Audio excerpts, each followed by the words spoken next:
అలాంటి వాళ్ళని ఎవ్వరు కానీ లైఫ్ లో ప్రాబ్లమ్స్ ఉన్న వాళ్ళు వెళ్ళి కలుస్తారు తప్ప ఏ ప్రాబ్లమ్స్ లేకుండా ఉన్న వాళ్ళు ఎవరు కలవరు. అలాగే నేను కూడా వెళ్ళాను. నేను ప్రొవైడ్ చేయిస్తాను మీకు. నేను రేపటి వరకు నేను ఇప్పుడు కొన్ని ఇచ్చాను కదా మీకు ఇంకా కొన్ని కూడా ఇస్తాను. నేను అక్కడ పైన మాట్లాడి ఇవాళ మేము అఘోరిని సమర్థించొచ్చా? మరి ఆమె మీ వైపు చేస్తున్న అలిగేషన్స్ కావచ్చు అన్నిటికీ మేము మరి సమర్థించాలి. నేను ఇప్పుడు కూడా చెప్పాను కదా, నిన్న చెప్పిన కాంట్రవర్సీ నేను చెప్పాను కదా. ఇప్పుడు ప్రూఫ్ చూపించడానికి ఎందుకు భయపడుతున్నారు? నేను భయపడలేదు. మీకు ప్రూఫ్స్ కావాలంటే ఫస్ట్ ఆమె రమ్మని చెప్పండి. ఆమె ముందుకు రమ్మనంటే ఆమె దగ్గర ప్రూఫ్స్ లేవు. ఆమె దగ్గర లేవు ప్రూఫ్స్. లేవన్నప్పుడు ఆమె అంత ధైర్యంగా బయటకు వచ్చి ఒక వీడియో పెట్టేసి నేను కూడా నాకు కూడా ఒక ఛానల్ ఉంది. నేను కూడా ప్రతిదీ వీడియోలో పెడతా. అప్పుడు మీరు అందరూ ఛానల్స్ ప్రమోట్ చేసుకుంటారు. అలా ఏం లేదు.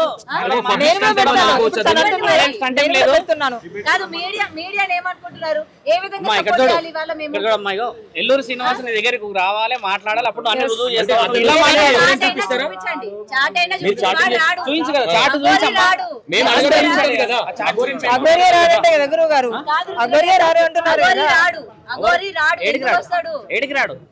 ఈమె అంటుంది వస్తే నేను ప్రూఫ్ చూపిస్తా అంటుంది. వాడు రాడు, ఈమె చూపించాలి. అట్లాంటిలేనమ్మా.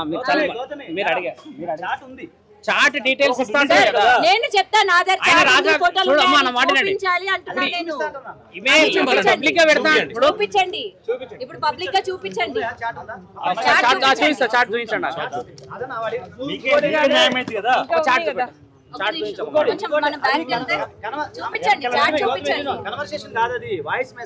కన్వర్సేషన్ వాయిస్ మెసేజ్ అన్నది మాకు అనవసరం.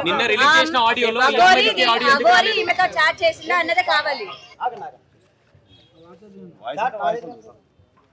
అకౌంట్ డీటెయిల్స్ మాత్రం ఉన్నాయి. చాట్ ఉన్నది. నేను పైన పేజ్ సబ్మిట్ చేశాను. అది లేదు, ఇందులో లేదు. అందులో లేదు. ఏదున్నా సరే మాకు కావాలండి. అది చూపెట్టండి సార్. ఇప్పుడు వీళ్ళకి అది చూపెట్టండి.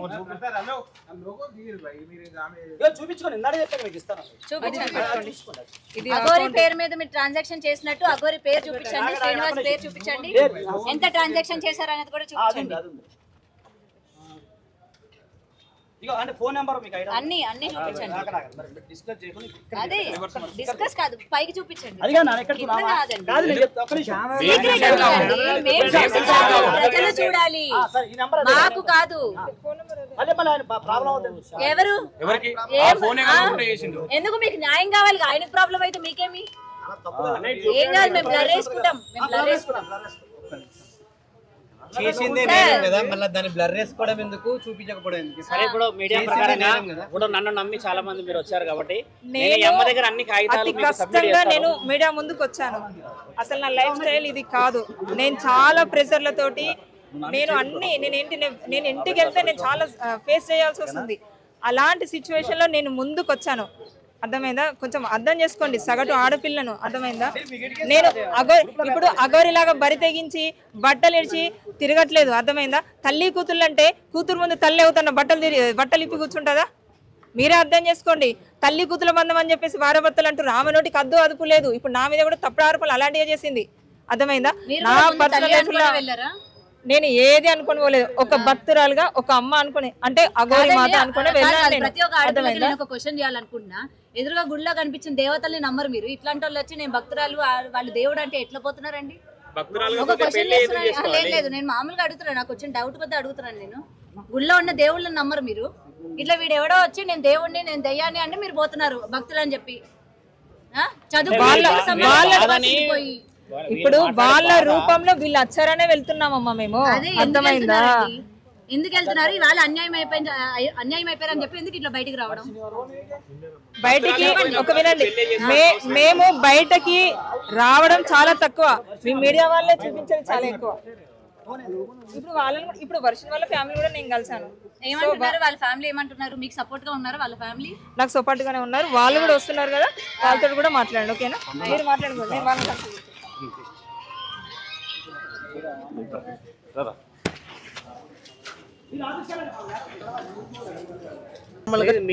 వాళ్ళని నాకు సంబంధం లేదు, నేను వెళ్ళిపోతున్నా అని చెప్పేసి చాలా సార్లు విష్ణు మాట్లాడడం జరిగింది.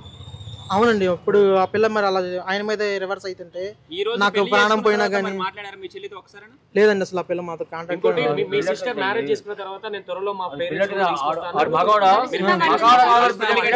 సార్ తీసుకురమ్మనండి. సార్ రమ్మనండి దమ్ముంటే మీరందరూ కలిసి ఉంటారు అని చెప్పడం రమ్మనండి, తీసుకురమ్మనండి. ఉంటా కలిసి ఉంటామో కలిసి లేకుండా ఉంటామో, లేదా వాడిని ఇక్కడ గవర్నమెంట్ ఆఫీసర్లకు పట్టిస్తామో తర్వాత తెలుసుద్ది మీకు. మొదటి ముందు రమ్మనండి చూద్దాం.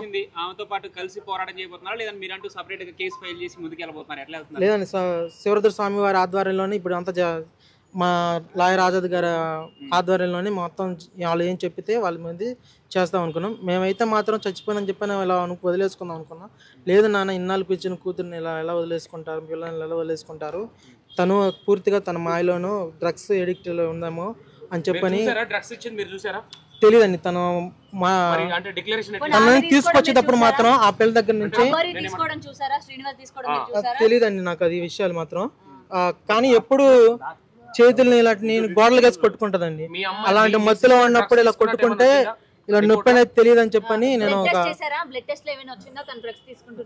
వర్షినికి బ్లడ్ టెస్ట్ అని చెప్పించలేదండి. తన తీసుకొచ్చేటప్పుడు మాత్రం తన బాడీ మీద ఆల్కహాల్ స్మెల్ అనేది రావడం జరిగిందండి. అప్పుడు తెలియదండి. ఆమె దగ్గర నుంచి గుజరాత్ నుంచి తెచ్చేటప్పుడు చూసానండి ఆల్కహాల్ స్మెల్. అంతకు ముందు అయితే అసలు తనకు ఆల్కహాల్ కూడా అలవాట్లేదు. లేదండి, మామూలుగా మానసికంగా చేపించాం కదండి మేము. బ్లడ్ టెస్ట్ లో ఉండగా మానసికంగా దాంట్లో మీ సిస్టర్ కి ఏమైనా మందు పెట్టారనుకుంటున్నారా లేదంటే వశీకరణం చేసింది అనుకుంటున్నారా? మామూలుగా నాకు రీసెంట్ గా నా ఫ్రెండ్ కానీ కొంతమంది పోలీస్ ఆఫీసర్లు కానీ చెప్పడం ఏంటంటే డ్రగ్స్ తోనే కంట్రోల్ చేస్తుందని చెప్పని చెప్పడం మాత్రం జరిగింది. మనీ కోసం అయితే తనని మ్యారేజ్ చేసుకోవడానికి చాలా మంది వచ్చారు. అప్పుడు కోటీశ్వరులే వచ్చారు. అప్పుడు మరి మనీ కోసం అయితే తనతో వాళ్ళతోనే వెళ్ళిపోయేది. 30,000 ఫీజు రూపాయలు ఫీజు కట్టింది. లక్ష రూపాయలు కట్టలేదండి, అంతా ఫేక్. కావాలంటే మీకు ఫీజు రిసిప్ట్ ఇంట్లో ఉంది, ఫోటో తీసి మీకు కట్టమంటే పంపిస్తాను. మా చెల్లి ప్రియదర్శిని కాలేజ్ అండి, మంగళగిరి తెనాలండి, తెనాలి ప్రియదర్శిని. ఫైనల్ గా మీరేం ఎక్స్పెక్ట్ చేస్తారంటే ఏం కావాలనుకుంటున్నారు? న్యాయపరంగా ఏంటండి, మా చెల్లిలాగా ఇంకొకరికి ఎవరైనా జరిగిపోయినా పర్లేదు, జరగకూడదని చెప్పని పోరాటం చేస్తున్నాం. మా చెల్లిని తీసుకొచ్చి ఇలా పోలీస్ ఆధ్వర్యంలోనే డ్రగ్స్ ఉన్నాయో లేవో బాడీలో చెక్ చేసి తనని మళ్ళీ ఇంకోసారి మానసిక వైద్యశాల తీసుకెళ్ళి ఈసారి గట్టిగా ట్రీట్మెంట్ చేయించిన తనని తీసుకొచ్చి ఈసారి పారిపోకుండా ట్రీట్మెంట్ కొంచెం మాకు అనుకూలంగా మారేంత వరకు ఆ పిల్లని కట్టేయడమో ఇలాగ ఉంచి కొంచెం తన ట్రీట్మెంట్ ఇప్పించాలని చెప్పి కోరుకున్నాను. మీ సిస్టర్ మొన్న పారిపోయి వచ్చి ఒక ప్రముఖ ఛానల్ ఉంది. ప్రముఖ ఛానల్ ఉన్నప్పుడు ఇక్కడ మీరు అంటే లాక్ చేయాలని ఎందుకు చూడలేదు? అంటే వెళ్ళడం మీకు ఇష్టం ఉండి లాక్ చేయలేదా? జాబ్ అని ఆ పిల్ల తీసుకుందండి. ఆ పిల్ల చేస్తానని చెప్పని ఒప్పుకుంది. ఆయన కూడా ఇంటర్వ్యూ చేయడం జరిగింది. అప్పుడు మాతో ఉంటానని చెప్పని చాలా మంచిగా